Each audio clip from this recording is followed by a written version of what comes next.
Hello, I'm Chris Searles, and before we talk about rainmaking with trees, let's establish one very important thing. The trees are the rainmakers. I am just restoring their natural function. And you can think of that natural function as nature's plumbing on land. You can learn how to do this too. In this video, I'm going to show you really quickly the 3 studies that got me started, plus a synopsis on what it is I'm doing to bring the rain. Okay, so you're going to hear some very big claims, and I'm going to reintroduce myself because of that. I'm Chris Searles, a former full-time musician and a self-taught researcher, and I'm the founder and leader and main staff member at biointegrity.net, or Biointegrity Partnerships. And here is the quick story on my rainmaking experiments and projects so far. Since May of 2022, I've carried out more than 50 projects. I've had a better than 85% success rate getting potential or unforecast rain to fall.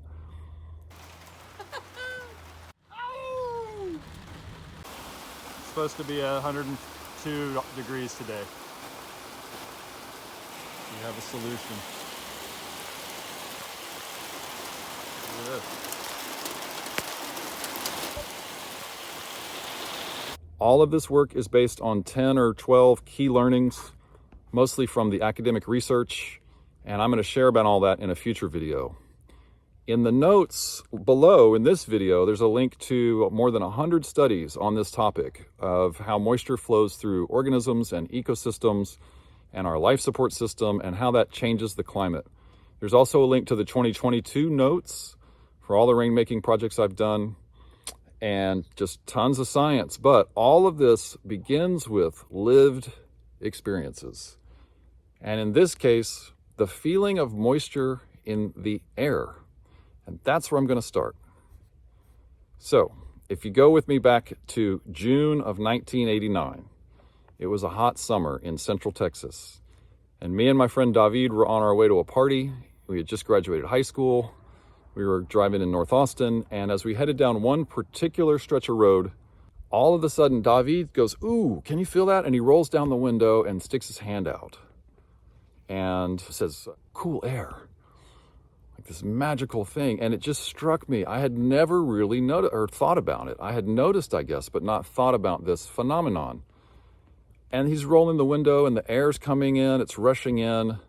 And this is a guy that is a great musician, and he's teaching me about the air.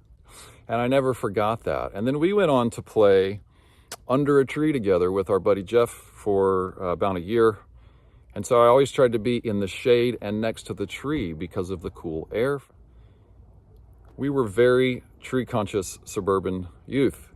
And again, all of this is about moisture in the air that is released and circulated by trees. And we learn quickly, the bigger, the better. The bigger the trees, the better. Now, fast forward to the science and 25 years later and the work that I'm doing today. Here are the 3 most influential studies that got me started experimenting with rainmaking. In 2017, I read an article, "The Amazon Makes Its Own Rain." And this actually led me to finding the 2012 study that talked about how the Amazon seeds its rain with salt particles released by leaf stomata. Leaf stomata are like the pores in your skin. They're the little mouths that open and close in the leaves to receive moisture and to breathe in and out carbon and oxygen and so forth. And then in 2018, I read the study called "Trees, Forests, and Rain: Cool Insights for a Hot World."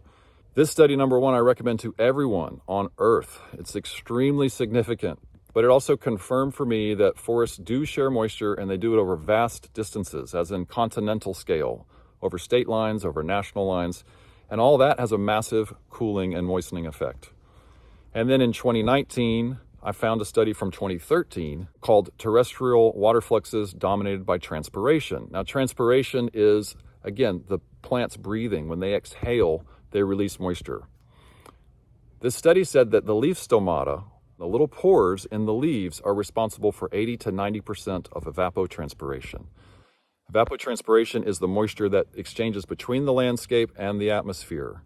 80 to 90%. When I read that factoid, 80 to 90% of transpiration is controlled by little tiny leaf stomata, I went outside and immediately started watering the big trees, and 45 minutes later, we got rain. First try. Same thing the second day. And then the third day, no rain. And it goes on from there. But in summary, here's what I took away from these 3 key studies. Number 1, trees can make rain. Number 2, trees actually share rain or share moisture over landscapes through the air. And number 3, trees can control the rain from time to time. So with these 3 big takeaways, I came up with 3 basic principles for this rain-making experiment. They're simple. Number 1, water big trees. Number 2, water networks of big trees on the upwind side of the forest to move moisture over landscapes. You want to start at the edge. And I'll explain more about this in the longer video. Number 3, put the water where it matters the most, where it's most effective. Put it onto the tree's body, the root balls, the leaves, and the trunks. So in other words, this comes down to just 3 big ideas. Big trees, location, location. That third location is anatomy. Again, root balls, leaves, and trunks. But with all this in mind, I wanted to know, can a person really stimulate these natural effects? And yes, you can. I'm having a pretty high success rate now. It doesn't take much water, especially for what you get in return. It varies. Contact me if you want to know more about how much water it is per site, per tree. It just varies depending on the conditions. But let me tell you about what I'm doing. In order to bring the rain or attract the rain, there has to be moisture supply in the air and in the landscape, in the vegetation and soils. If the air and the landscape are too dry, like a desert, then there's just literally no rain to fall. And I learned that hard lesson this summer, 2023. What I'm actually doing scientifically is stimulating massive transpiration effects, breathing and inhaling and exhaling of moisture, and releasing these particles that get the vapor in the clouds overhead to convert their vapor to water and chill it and let it fall as rain. It's how it works, and it's a real miracle in real life.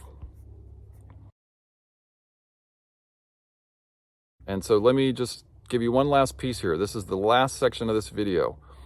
I talk a lot about trickle watering when I'm talking to people about this.